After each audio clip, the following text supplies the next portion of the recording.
करोड़ नौकरी, 90 लाख करोड़ रुपए जो स्विस बैंकों में जमा है वो वापस लाऊंगा। राजन लिस्ट 17 बंदों की, आरबीआई का गवर्नर, 17 बंदों की राजन लिस्ट, उसमें से एक आदमी पे कार्रवाई नहीं हुई। सीबीआई ने एफिडेविट दिया 30 लाख करोड़ का, 30 लाख करोड़ रुपए जो स्विस बैंकों में जमा है। जेठमलानी साहब का केस है, लिंकनस्टाइन बैंक का, जर्मनी का, 5 पैसे नहीं आए। मोदी जी, अगर आप सोचते थे कि ब्लैक मनी किसी ने कार की डिग्गी में छुपा रखी है या अपनी चारपाई के नीचे छुपा रखी है, तो आपकी बहुत बड़ी गलतफहमी है। ब्लैक मनी सोने चांदी के रूप में, ब्लैक मनी फॉरेन बैंक्स में, ब्लैक मनी प्रॉपर्टी में, ब्लैक मनी डॉलर, यूरो और पाउंड के रूप में विदेशों में छुपी हुई है। तो कहां है वो? कहां है वो बड़ी बड़ी बातें? आपने अपनी ब्लैक मनी यहां पे हिंदुस्तान में अगर ब्लैक मनी थी तो 99.7% वापस कैसे आ गई? और जो विदेशों में पड़ी थी उसमें से एक पाई आई तो बताओ। मैं कहता हूं, जिन लोगों की आप बात किया करते थे कि सबको नंगा करूंगा, चाहे वो किसी पार्टी का हो, अगर हिम्मत है मोदी जी तो बताओ आज देश को। अगर जीएसटी मुद्दा था, अगर जीएसटी के साथ नोटबंदी मुद्दा था, तो आप उन मुद्दों पे क्यों नहीं लड़ रहे इलेक्शन? भाग क्यों रहे हो? किसी मुख्यमंत्री के शब्द जिम्मेवारी के होने चाहिए। यह हमारी आन बान शान है। आज आप डिफ्लेक्ट करने के लिए संस्थाएं सारी बर्बाद कर दी थी, अब फौज बची थी, फौज की आड़ में इलेक्शन लड़ोगे? सुना है सरहदों पे तनाव है, सुना है सरहदों पे तनाव है। अरे जरा जाके तो पूछो, क्या चुनाव है? यही तो सुमड़ी में गुमड़ी है। मैं आज ये चौकीदार का भेद भी खोलने वाला हूं। बात करोड़ों की, दुकान पकौड़ों की और संगत भगौड़ों की। जो चौकीदार की बात करते हैं, यह बता दें कि चौकीदार अमीरों के घर के बाहर खड़ा होता है, बड़ी बड़ी कंपनियों के घर के बाहर खड़ा होता है, या किसी गरीब की कुटिया के बाहर खड़ा होता है? बता दें। जो ये कहा करते थे कि सबका साथ और सबका विकास, वो बताएं कि जनता ने सबका साथ दिया, विकास सिर्फ अंबानी अडानी का कैसे हुआ? नहीं तो मैं बताऊंगा फिर। नाच मेरी बुलबुल के पैसा मिलेगा कहां, कदरदान अंबानी अडानी जैसा मिलेगा। अरे दुनिया कहां जा रही है? चाइना समुंदर के नीचे रेल लाइन बिछा रहा है, अमेरिका मंगल ग्रह पे जाके जीवन खोज रहा है, रूस रोबोटिक आर्मी बना रहा है, और आप चौकीदार बना रहे हो, वो भी चोर सिरे के।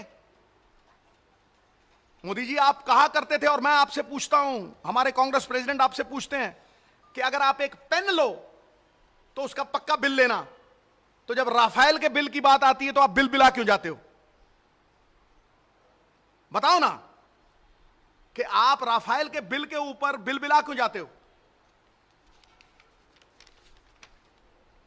और मैं बताता हूं आपको कि ऐसा इतिहास में आज तक हुआ ही नहीं कि राफेल का प्लेन उड़ाना था और फाइल उड़ा दी, फुर्र। यह कभी हुआ है? कभी सुना है? कभी सुना है कि भारत की सरकार नेगोशिएशन नहीं करेगी, नेगोशिएटर नेगोशिएट नहीं करेंगे, और एमओयू 7,500 करोड़ में डूबी हुई कंपनी वो जाके साइन करके आएगा? एमओयू साइन करके आएगा, 30,000 करोड़ का फायदा लेगा, उसकी डूबी हुई कंपनी का 10 रुपए का शेयर डसॉल्ट 1100 रुपए में खरीदेगा। यह इतिहास में पहली बार हुआ है जनाब कि किसी सरकार ने सुप्रीम कोर्ट में जाके झूठ बोला है, सुप्रीम कोर्ट में जाके झूठ बोला है। आज सब अखबारों में इसका चर्चा है। कांग्रेस प्रेसिडेंट बार बार कहता है कि आइए बहस करिए। सबसे बड़ा धोखा आपने यह दिया है कि 136 जहाज जो 500 करोड़ के आने थे, आपने उन्हें 36 कर दिया। आप खुद जाके आए वहां। किसी किसान, मोदी साहब आप शहीदों की बात करते हो, किसी शहीद के घर में मैंने आपकी फोटो आज तक नहीं देखी। कभी नहीं देखी। गिदड़ की मौत आती है, शहर की तरफ भागता है। नीरव मोदी की मौत आई तो वो डावोस में आपसे फोटो खिंचाने भागा। और मैं आज ये प्रूव कर दूंगा कि आपके सारे फायदे इन बड़े बड़े अमीर पूंजीपतियों के लिए हैं। आपने सरकारी, जितनी भी सरकारी कंपनियां थी उन्हें खत्म कर दिया। और जो मैं आंकड़े आपको देने वाला हूं वो आपको हैरान कर देंगे। मैं आपको बीएसएनएल सबसे पहले बात करता हूं। आज तक मैंने ऐसा प्रधानमंत्री नहीं देखा जो जियो दंदना के साथ, दंदनादन के साथ एडवर्टाइजमेंट कर रहा हो। और जो हमारी सरकारी बीएसएनएल है वो 8,000 करोड़ के सालाना घाटे में जाए और जियो एक साल में 900 करोड़ रुपया कमाए। ये मैंने आज तक नहीं देखा। यहीं बात खत्म नहीं होती। ONGC 1 lakh crore surplus money थी उनके पास। ओएनजीसी से रिलायंस ने केजी बेसन में टेढ़ी पाइप करके 11,000 करोड़ रुपए का तेल चुराया। शाह कमेटी बनी, सुप्रीम कोर्ट ने फैसला सुनाया कि आप 11,000 करोड़ रुपए ओएनजीसी के वापस कीजिए। आज तक वो पैसे वापस नहीं आए। क्यों? अरे मोदी साहब, ये पक्षपात क्यों? किसान अगर 5 लाख रुपए का कोई कर्जा लेता है, 5 लाख का कर्जा लेता है तो आप उससे ब्लैंक चेक लेते हो, ब्लैंक चेक। फिर अगर वो 5,000 की पेमेंट डिफॉल्ट करता है, उसका नाम कोऑपरेटिव बैंक के ऊपर लगाया जाता है, मुनियादी गिराई जाती है, उसे जेल में ठोका जाता है। तो मुझे बताएं प्रधानमंत्री साहब, आपका क्या नाता है अडानी साहब के साथ कि 1 लाख करोड़ रुपया देनदारी है अडानी की, उसका ब्लैंक चेक आपने क्यों नहीं लिया? 46,000 करोड़ रुपया रिलायंस की देनदारी है, अंबानी साहब की देनदारी है, आपने उनसे ब्लैंक चेक क्यों नहीं लिया? आपने सहारा श्री का बाजू मरोड़ा, पैसे जमा हुए। फिर आपने रिलायंस का बाजू मरोड़ा, पैसे जमा हुए।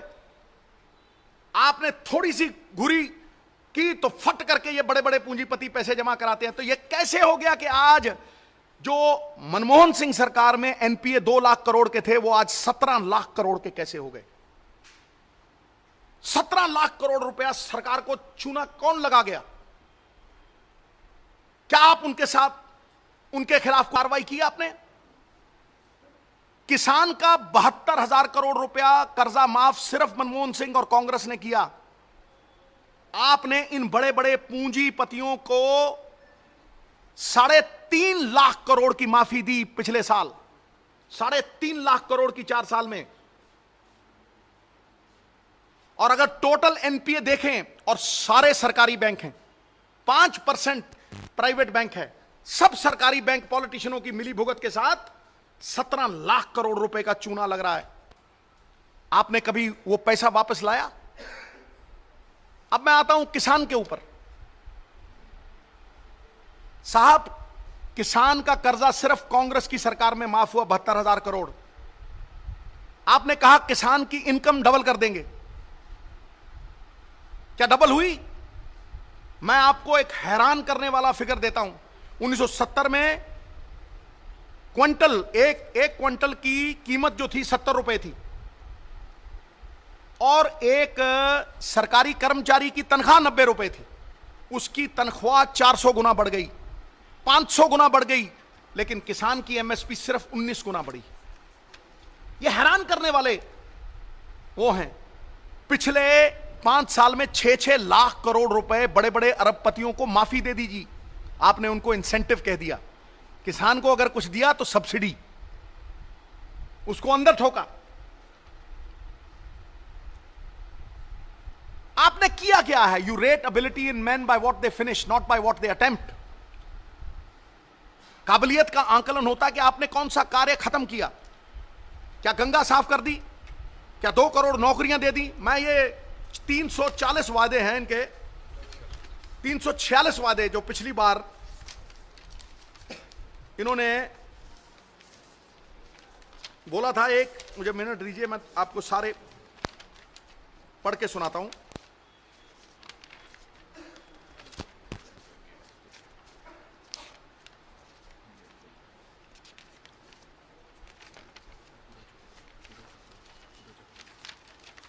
सॉरी, हाँ जी। ये 2014 में जो बीजेपी ने 346 संकल्प लिए थे, 346 संकल्प, उसमें गंगा साफ, 15 लाख आपकी जेब में, 1 rank 1 pension, bullet train, Swaminathan report लागू की जाएगी, लोकपाल बिल, 2 करोड़ नौकरियां, घोटालेबाजों को जेल भेजा जाएगा, किसी के पास काला धन मिला उसे अंदर किया जाएगा। एक भी चीज आपने पूरी की हो तो जुम्मा दो, एक भी चीज। और आप नेशनल सिक्योरिटी की बात करते हो।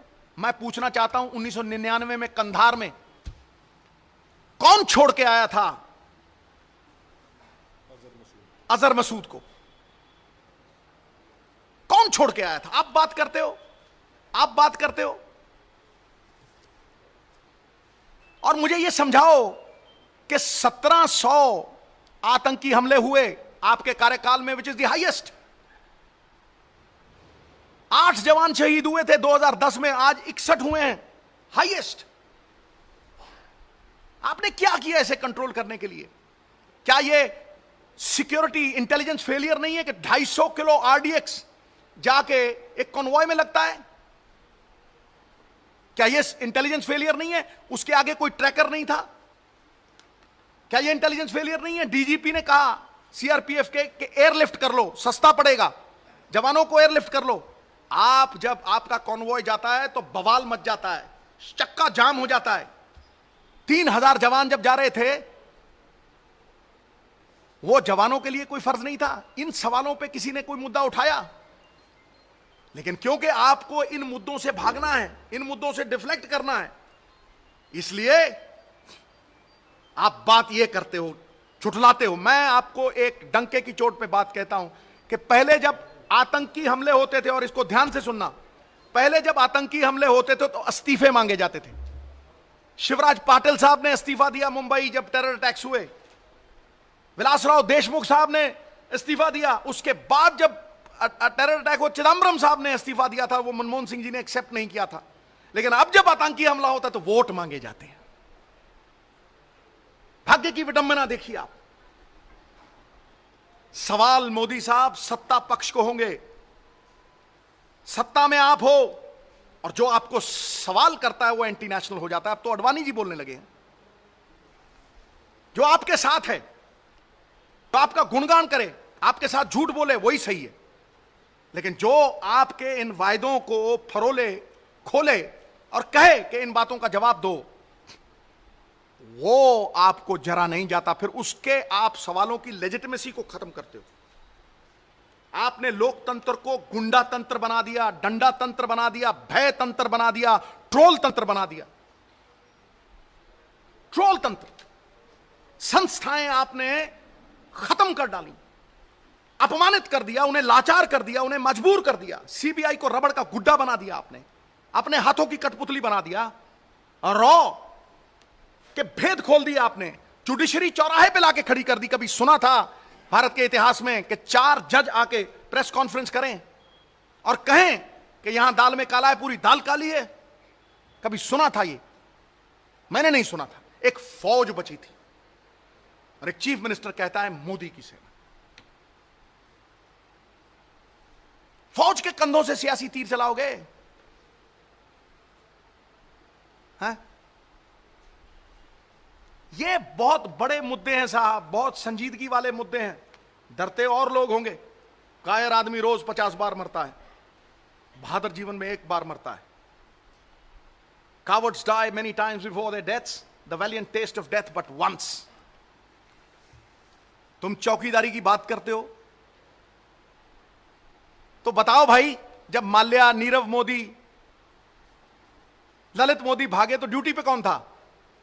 बताओ ना, कौन सा चौकीदार था? और वो कौन सा चौकीदार था जिसके बच्चों ने वकालत की? बताओ ना, कौन वकील थे इनके? हा? देनदारी, रिलायंस 46,000 करोड़। अडानी साहब जिनके हवाई जहाजों में चढ़ते हैं मोदी साहब, 1 लाख करोड़। ठीक है जी। एसआर 37,000 करोड़। अंबानी साहब को 1200 एकड़ जमीन, 1240 एकड़ जमीन सीमेंट प्लांट लगाने के लिए, साहब यह अलॉट की गई मोदी सरकार में। कितने की? 40 करोड़ की। सीमेंट प्लांट लगा नहीं और रिलायंस ने वो जमीन 4800 करोड़ रुपए की बेची। 4800 करोड़ रुपए की, 40 करोड़ की जमीन 4800 करोड़ रुपए की। कहीं पे आके बहस कर ले मेरे साथ, हमारे कांग्रेस प्रेसिडेंट के साथ तो कोई आता नहीं, कहीं पे आके बहस कर ले, इन बातों को झुठला के दिखाएं। अरे भाई पेट खाली है, योगा कराया जा रहा है, जेब खाली है, खाता खुलवाया जा रहा है, खाने को खाना नहीं शौचालय बनाया जा रहा है, गांव में बिजली नहीं डिजिटल इंडिया बनाया जा रहा है, सभी कंपनियां विदेशी हैं, मेक इन इंडिया बनाया जा रहा है। मैंने पहले भी कहा था कि भाई जो बुत बनाया सरदार पटेल का वो चीन से लाए, राफेल फ्रांस से लाए, बुलेट ट्रेन जापान से लाए, तो भारत वालों को क्या करवाओगे? पकौड़े तलवाओगे? मेक इन इंडिया सिर्फ पकौड़े हैं क्या? तो ये मुद्दे बहुत संगीन है साहब, बहुत संगीन है। ये हमारे कॉन्स्टिट्यूशन की लड़ाई है, हिंदुस्तान के संविधान की। देखिए जो धर्म के नाम पे, जाति के नाम पे इस देश को बांटना चाहते हैं, धर्म के अपने ग्रंथ हैं, भगवत गीता जी हैं, कुरान शरीफ है, गुरु ग्रंथ साहब जी हैं, लेकिन सियासी लोगों का भी एक ग्रंथ है, the constitution of India, the constitution of India which spirit no discrimination on the basis of caste, colour and creed. ये कॉन्स्टिट्यूशन का अपमान है। ये पोलराइजेशन कॉन्स्टिट्यूशन में कैसे हो रही है?